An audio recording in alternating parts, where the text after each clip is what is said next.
49, la pomme goûte bon, nous disent Willy J. Healy. C'est ce qui coûte bon aussi? Ouais. Le prochain papier, là. Ah ouais, pardon, je pense à moi. Pardon, le papier du barbu. Ouais, bon. C'est ça qu'on Bon, appelle, le papier du donnez-lui de l'alcool, on fait une pause. 5 minutes. Bonne nouvelle, les gars. Il reste encore un papier. Charles Adamir Bernard. Ouais, oh là là. Pardon, hein, parce que j'ai la tête encore dans le typhon. Là, je suis autant de jet lag que toi. Parce que samedi, je mariais des gens. Ah. Alors, pour des raisons évidentes, je vais pas vous dire qu'il s'agit de Jessica et Pascal, hein, au péril de risquer de l'animosité découlant d'un manque d'anonymat. Raphaël Quenard. Hein. Totalement. Je l'aime trop, Raphaël Quenard. Pardon, c'est ton papier. Ah ouais, tu vois, ces deux super-humains, d'ailleurs qui dorénavant ne seront plus appelés Jessica et Pascal pour le reste de ce papier, ils ont eu l'audace de me demander de les marier. Mieux même, ils m'ont offert un nouveau titre à coller dans mon CV. Oh. Je suis officiant laïco-festif. C'est vrai, c'est le vrai titre. Bah alors mais ça pète ou pas? Qu'est-ce que vous foutez là? Mangez vos crottes de nez, venez, on a du boulot là, on va aller bosser là.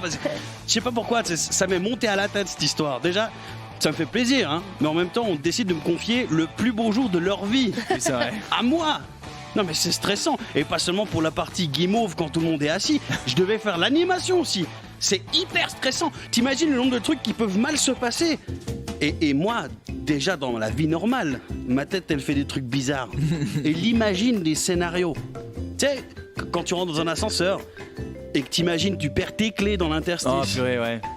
Ça vous le fait aussi, tu vois. Ou quand tu portes ton plateau à la cantoche, puis t'imagines ton verre, il commence à se déséquilibrer, puis il tombe, puis t'es trempé de coca. Puis en tombant, il a catapulté une fourchette dans l'œil de quelqu'un qui bouffait un minestrone. Ça vous le fait pas à vous, ça? Ouais, ça, tout le temps, vraiment. Mais tu vois que dans la rue, quelqu'un qui court, puis tout d'un coup, t'imagines, il glisse, Ouais. il tombe Ouais. du trottoir sur la route. Là, il y a une voiture qui arrive, et du coup, elle dérape pour Ouais. éviter le gars. Mais elle s'embarque dans un échafaudage, et ensuite, la face nord du bâtiment s'effondre sur la rue, puis ça fout le feu à un fleuriste qui est déjà en difficulté financière.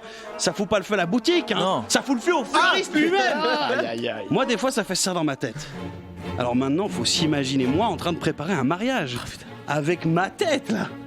Le nombre de trucs qui se passent dans ma tête. Rien que le déroulé de la cérémonie, déjà. Il y a tellement de choses qui peuvent mal tourner. Tu sais, première prise de parole, par exemple. Quand moi, je dois commencer à parler, t'es officiant, t'es garant que ça se passe correctement, puis imagine, tu commences à parler, t'es là. Mesdames...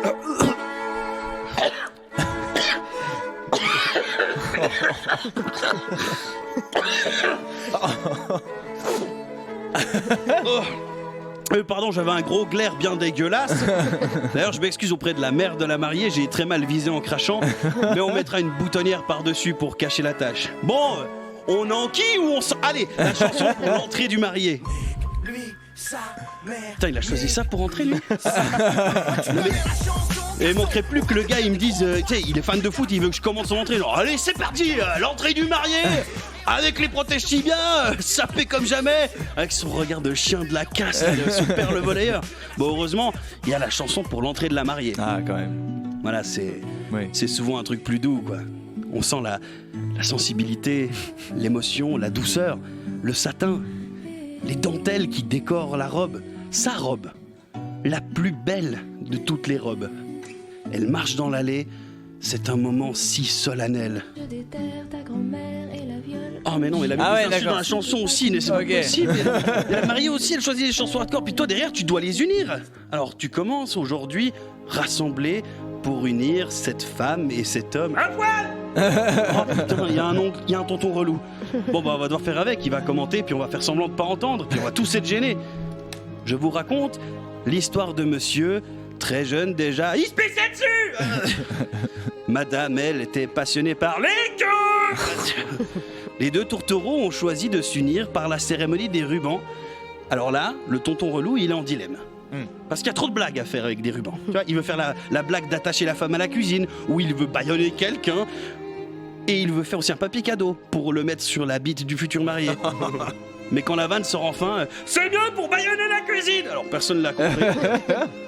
La cérémonie arrive à son terme. Je vous déclare mari et femme. Vous pouvez vous galocher comme des collégiens. Allez, malaxe lui les moules. Puis ça, c'est l'oncle relou. Hein. Ah oui. Mais aussi la tante pratiquante. Elle commente pas pendant. Elle soupire. Elle souffle. Puis juste après la cérémonie, elle s'explique en chuchotant midi que c'est pas comme ça qu'on fait à l'église. Puis de toute façon, ils iront brûler en enfer, dans le feu de Belzébuth.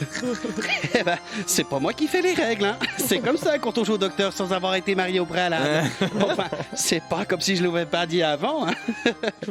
Heureusement, tout ça, c'est ma tête qui fait. Mon cœur, lui, il a tout donné pour que ce mariage se passe bien. Et ça s'est si bien passé. La cérémonie était belle, l'oncle était pas relou, la tante pratiquante, elle a adoré le moment solennel.